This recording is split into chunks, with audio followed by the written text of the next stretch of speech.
And we can build all of our own personal spaces there with our Twitter feeds, our video feeds. Could there be 1 billion users of an application like that? Sure. And that would be in the metaverse. Could that drive Decentraland's valuation? Possibly. Welcome back to Investment Tribe, where you've subscribed because you want to learn all about cryptocurrencies, NFTs, and other digital assets. Don't forget to leave us a thumbs up and enable the notifications so you'll be alerted whenever we post a new video. In this video, we will be taking a look at Mana, which is Decentraland's token, and we will try to predict its value in 2025 based on its current trend today. And we will also look at some of the recent developments that are happening around the community. Before we start, I would like to warn you that this is all speculation. I'm not a professional in this field. I'm just an enthusiast. I'm not saying to waste all of your life savings after watching this video. Take everything with a grain of salt. Okay, let's begin. Like other coins and tokens, Decentraland's Mana had a record high price after Zuckerberg announced rebranding Facebook into Meta. It reached nearly $4.7 immediately on October 30, 2021, but around the second week of November, it went down to around $2.6. But even then, it was still up 3,200% since last year. So, for those of you who don't know, Decentraland is a decentralized virtual reality platform. It's one of the more famous metaverses right now, meaning Decentraland is not controlled by a central organization. Its token, Mana, is powered by the Ethereum blockchain.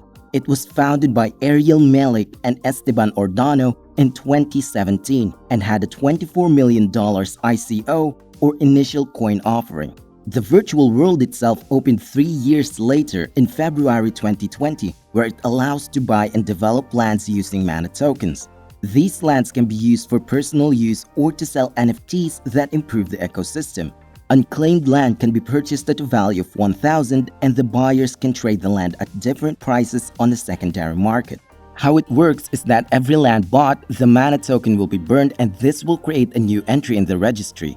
An influx of users came around April of 2021 during the sudden popularity of NFTs. Lands were sold around $6,000 to $100,000 around that time. 2 months later, Sotheby's, which is a London-based auction house, created a digital replica of its New Bond Street headquarters to show digital art, while New York-based digital real estate developer Republic Realm brought 259 lands worth a little over $900,000 at Decentraland to make a virtual shopping district named Metajuku, styled after the Tokyo shopping district Harajuku. Decentraland can be categorized as a DAO, or Decentralized Autonomous Organization. If you don't know what that means, be sure to check out our video talking about DAOs in full detail. I will put the link in the description down below. But basically, DAOs are organizations that have no central figure or CEO, and all the rules are governed by a computer code, and the members that have the most tokens have the most voting power. So in the case of Decentraland, token holders can control and vote on the policies like land prices, rules for auctioning, what contents are allowed on the platform, and what should be banned in the marketplace. Technically speaking, anything can be built on the lands like advertisements, digital collectibles, and games. But if your content is deemed not suitable, then they have the power to vote you out. In the future, other enterprises might emerge like education, training, therapy, 3D designs, tourism, and so much more. Now let's talk about tokenomics. In November of 2021, the total manas in circulation is estimated to be around 1.82 billion, which is 82% of the total 2.19 billion supply. So if the token is priced at $2.61 around that time, Decentraland's Mana market cap sits at $4.75 billion. The original total supply of tokens was 2.8 billion, but a little more than 600 million were already burned due to the land selling and auctions. 40% of the total Mana supply was sold at its ICO in 2017, while the remaining 60% is split up equally into three. 20% was allotted for incentivizing the community for their effort in improving the network, 20% for the developing team and early contributors, while the remaining 20% was held by Decentraland. And regarding inflation, Decentraland has a burn program that controls the supply of coins to combat this. Since Decentraland's mana is just a token and not a coin, they have to pay Ethereum to use their blockchain. This is called gas fees and is usually paid in tokens also. So if the gas fees are higher, the transactions of the miners will be faster too. And if it is below the market value, transactions might be done at all. Aside from Ethereum, Decentraland is also working with Polygon as its sidechain. They can do transactions cheaper and faster by using Polygon. However, Ethereum's network security is its best trait, and security is everything in this world. So the developers are still recommending Ethereum to be used for more valuable transactions. Facebook's metaverse might be different from Decentraland because users are more prioritized in Decentraland. They believe that these individual users can drive the revenue up. Compare this to Facebook Metaverse's goal of creating exclusive digital properties for holding company and its subsidiaries. One proof of Decentraland's rise to fame is the increasing number of people attending and socializing in the virtual events held in the VR world, especially when the global lockdown happened in 2020.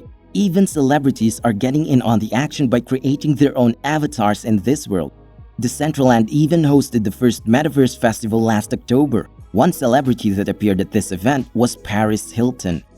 So now we will talk about the main purpose of this video, which is the predicted price of mana in 2025. This is according to a bunch of experts. But then again, no one can accurately predict this. This market is very volatile and prices getting higher may be as quick as they're getting lower. So be very skeptical. Always do your own research and invest only the amount that you're willing to lose. Anyway, here are some predictions. Cryptocurrency analyst Ali Martinez said that since mana is in price discovery mode, the price is going to be higher. But he warns that if the price could not maintain the $2.6 value, then holders might be pressured to sell, causing the price to sink at $1.55. If we are talking about the short term, the predictions are pretty neutral. According to CoinCodex, 17 indicators saw bullish signals, while 13 gave bearish, so it's almost half and half. But if we're talking about the long term, analysts are more bullish.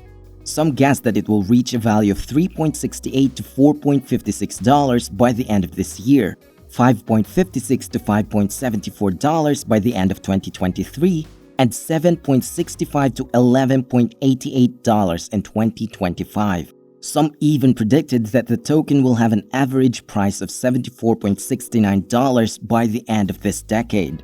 Again, these are just based on the trend right now, and this is not a clear reference of what the price will be in the future. So is mana a good investment?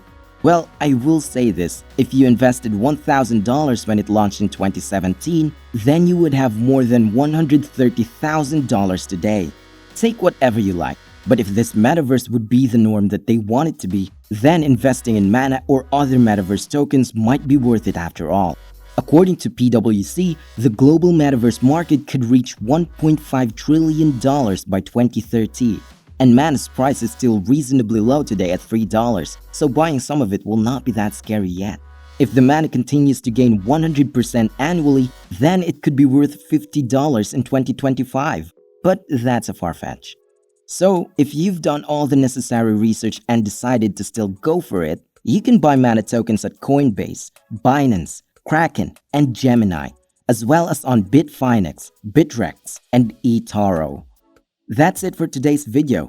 What do you think of Decentraland and its mana token? Did you already invest? If so, how is it doing for you? Let me know. Well, that's all for now. This is Investment Tribe. See you again tomorrow. Keep in mind to like, share, and subscribe.